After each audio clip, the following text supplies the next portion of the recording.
Hey, it's Trina. If you are new here, I help you plan, organize, and create content that helps you drive more traffic to your business. And in this video, I want to walk you through the process of properly uploading your video to YouTube and how to schedule it. Plus all of the little optimization steps not only I do for every single video, but what we do for our agency clients as well. So first up, this step is going to blow your mind if you have not done it yet, and it's called creating your upload defaults. This makes filling out the description box of your videos so much easier because every time you upload a new video, it's automatically populated into the description box. So let me show you how to do that and what to include in the description box. So how I start uploading is I come into YouTube Studio, I go up here to create, upload my video.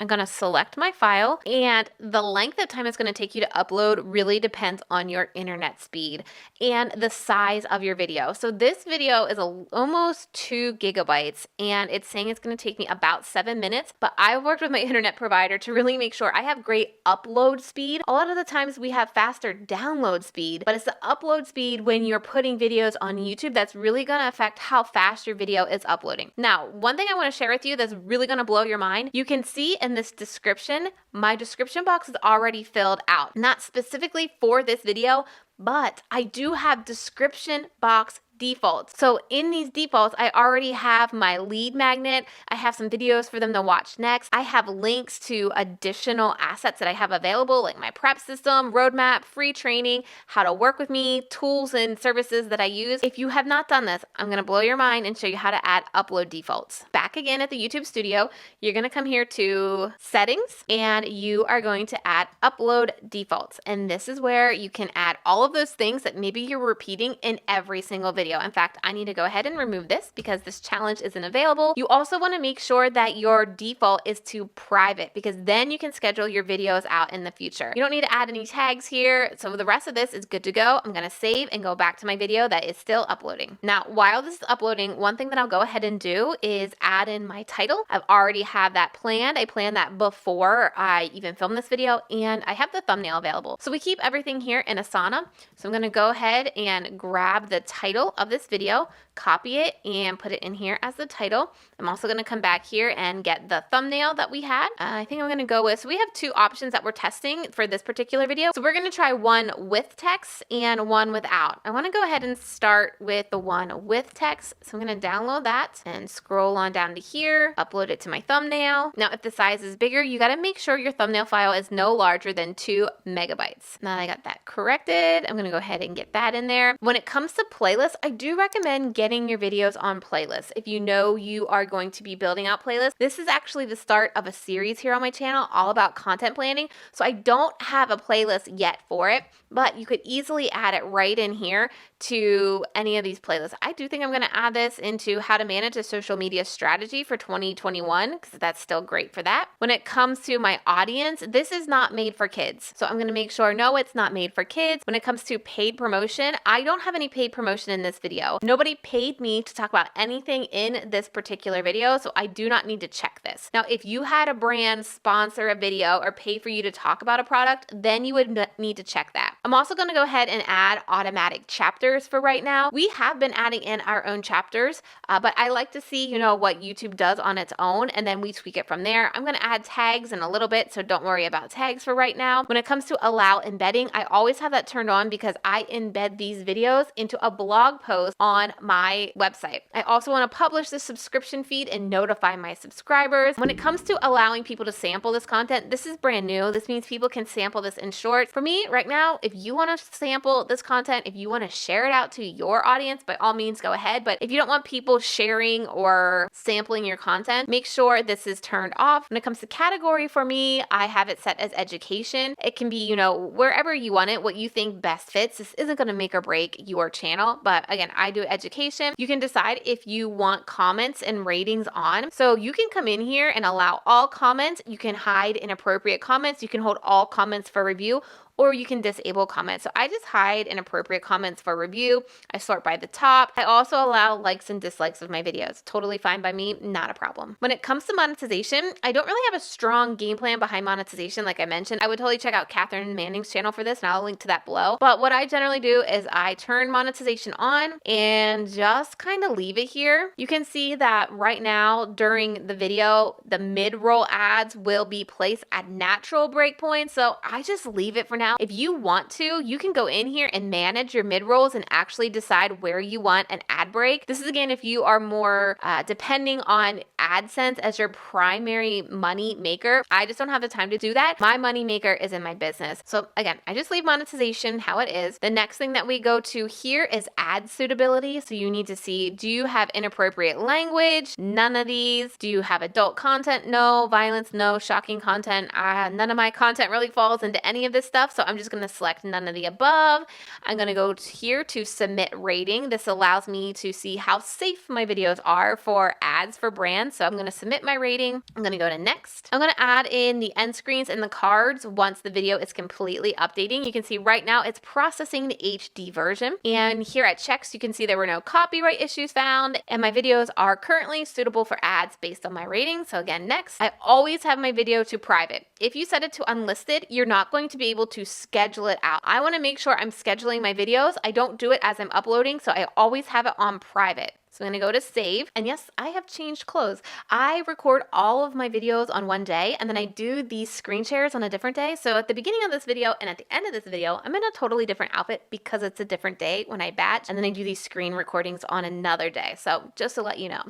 Okay, now that this video is uploaded, I am going to tweak the title just a little bit. I want to really highlight, this is all personal preference. I like to make it create a social media content calendar from scratch in under 10 minutes. Again, just a personal preference of mine. You can play around with titles if you capitalize them or not, totally up to you. The next thing I'm going to do is grab my tags, and then I'm going to write the description box. So again, I plan all my content in advance. I know what tags I'm using. I know what title I'm using. So I'm going to come back here to my YouTube. These were the tags that I decided were the most important ones that I wanted to put in here. So we're going to go down here to tag, add those. If you copy and paste, you need to make sure that they have a comma between them.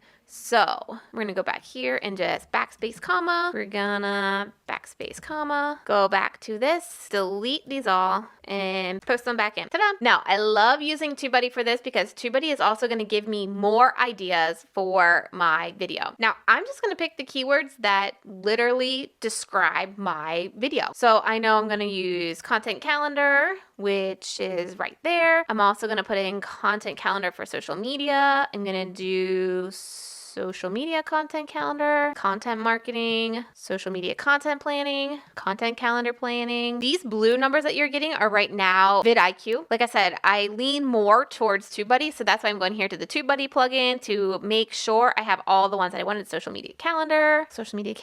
I'm actually going to do 2021. Then I'm going to come up here and also do social media calendar 2022.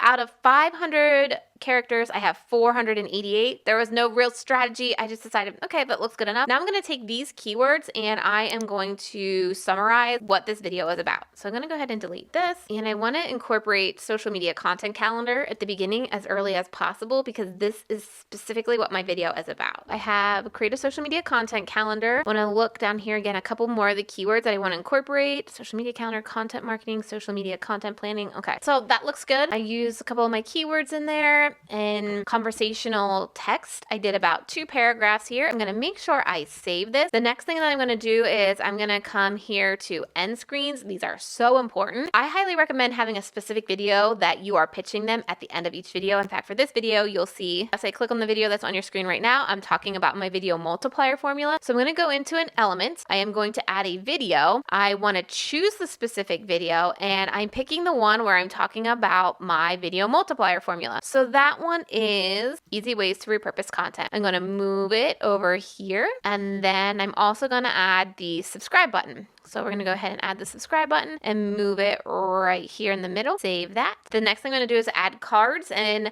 I add cards specifically where I call out video. So if I'm talking about a video, that's when I'll add a card. So I'm gonna go in here, I'm gonna watch through this and make sure I have all my cards added. Okay, so I have these all spaced out. The reason why I put a card right here is because if you watch this video, the audio is kind of not great in this section of the video, so I give them an option to go to a playlist instead in case the audio just scares them away. And then I space out 5 more options for them to watch more content. The next thing that I'm going to do is schedule this. And the reason why I said to upload it as private is because then you can come in here and schedule. So I'm going to go schedule. This is for the 17th. All of our videos go live at 8:30 a.m. So I'm going to save this. You can also see with vidIQ, it's telling you when is the peak time to publish your videos, but YouTube Analytics also does this. So if you aren't 100% sure when to upload your videos, just go here into your analytics, go into audience, and if there is enough information on your channel, you will see the peak time. So we do Wednesday. Most of our audience starts getting on Wednesdays at about 11.